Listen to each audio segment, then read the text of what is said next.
merupakan proses penerjemahan DNA di dalam sel menjadi RNA dan diteruskan menjadi protein. Protein ini akan termodifikasi menjadi banyak bentuk, termasuk hormon dan enzim yang akan mempengaruhi mekanisme metabolisme di dalam jaringan, organ, sistem organ, maupun keseluruhan individu. Protein ini juga nanti yang akan mempengaruhi fenotip dari individu tersebut. Tahapan ekspresi gen, diawali dengan tahapan transkripsi. Transkripsi adalah tahapan pengubahan DNA yang merupakan gen menjadi mRNA, dengan bantuan berbagai faktor pendukung. mRNA ini merupakan salinan gen yang nantinya akan menjadi template pembentukan protein pada tahapan translasi. Pada organisme eukariotik, transkripsi berlangsung di dalam nukleus, sedangkan pada organisme prokariotik, transkripsi berlangsung di sitoplasma. Tahapan transkripsi eukariotik berlangsung pada nukleus sedangkan sel prokariotik berlangsung pada sitoplasma. Hal ini dikarenakan sel eukariotik tidak memiliki nukleus. Pada sel prokariotik, transkripsi dan translasi dapat terjadi secara bersamaan, sedangkan pada sel eukariotik, transkripsi dan translasi terjadi secara bertahap. Produk akhir translasi dalam sel eukariotik merupakan bahan dasar terjadinya translasi pada sel tersebut. Pada sel eukariotik, terdapat satu tahapan yang disebut dengan RNA processing, di mana pre-mRNA yang dihasilkan dari proses transkripsi, akan diproses menjadi mRNA sebelum ditransfer keluar nukleus. Sedangkan pada sel prokariotik, tahapan ini tidak terjadi. Tahapan transkripsi, diawali dengan berjalannya transcription factor di sepanjang DNA, untuk menemukan start point dari gen. Umumnya, transcription factor akan menemukan tata box terlebih dahulu. Tata box merupakan nukleotida dengan panjang sekitar 200-300 nukleotida yang terdiri dari basa nitrogen timin dan adenin. Setelah tata box ditemukan, sekitar 25 nukleotida dari posisi tersebut, maka akan ditemukan start point transkripsi. Setelah itu, transcription factor akan menempel pada wilayah start point sehingga RNA polimerase 2 dapat mengenali posisi tersebut. RNA polimerase 2 akan menginisiasi terjadinya transkripsi. Memahami transcription factor dan tata box sangat penting, di mana penemuan posisi ini dapat digunakan dalam mekanisme rekayasa genetika, untuk mengaktifasi gen yang ditanamkan pada tanaman atau hewan transgenik.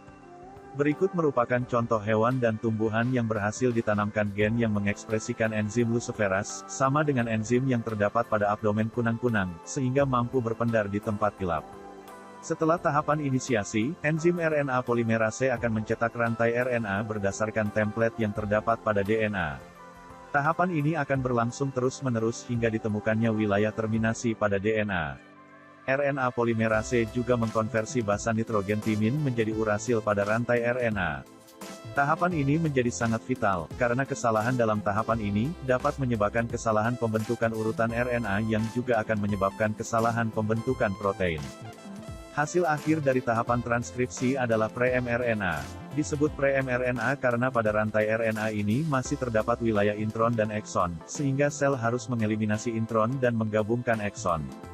Intron dan ekson hanya terdapat pada sel eukariotik. Tahapan ini disebut dengan tahapan RNA processing.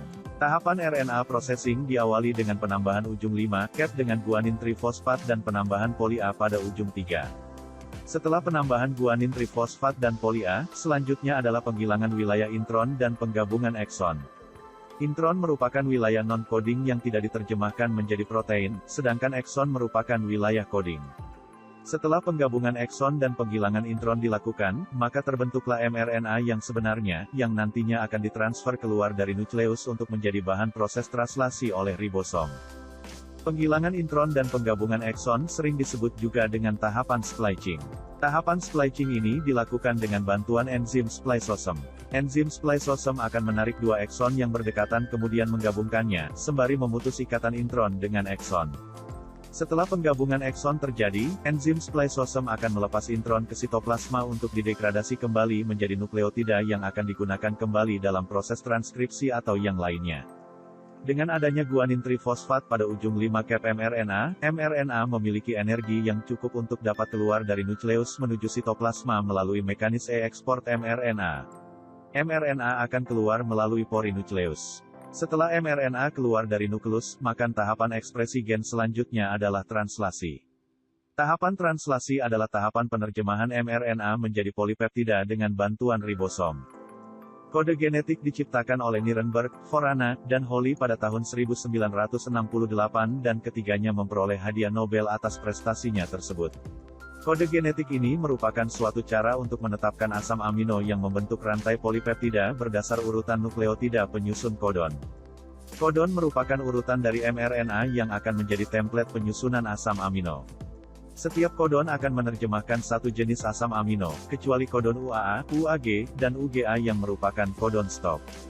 Translasi pada dasarnya adalah penerjemahan kodon-kodon yang terdapat pada mRNA menjadi asam amino, yang nantinya asam amino ini akan berikatan membentuk polipeptida.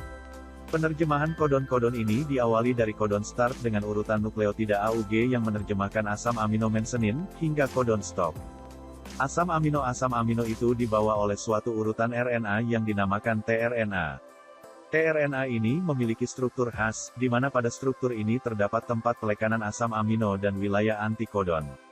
Antikodon inilah nanti yang akan menempel pada mRNA sebagai template kodon. Jika terjadi kesesuaian antara antikodon dan kodon, maka asam amino yang dibawa tRNA ini akan dilepas pada ribosom dan berikatan dengan asam amino lainnya. Proses pelekatan tRNA dengan asam amino dilakukan oleh enzim aminoasil, tRNA, sintetase. Pada awalnya, enzim ini berada bebas pada sitoplasma. Pada saat akan terjadi translasi, enzim ini akan berikatan dengan asam amino dengan bantuan adenosin trifosfat. Setelah pelekatan terjadi, dua fosfat terlepas dan menyisakan adenosin monoposfat yang berlekatan dengan asam amino. Enzim ini kemudian akan mengikat tRNA pada wilayah khusus.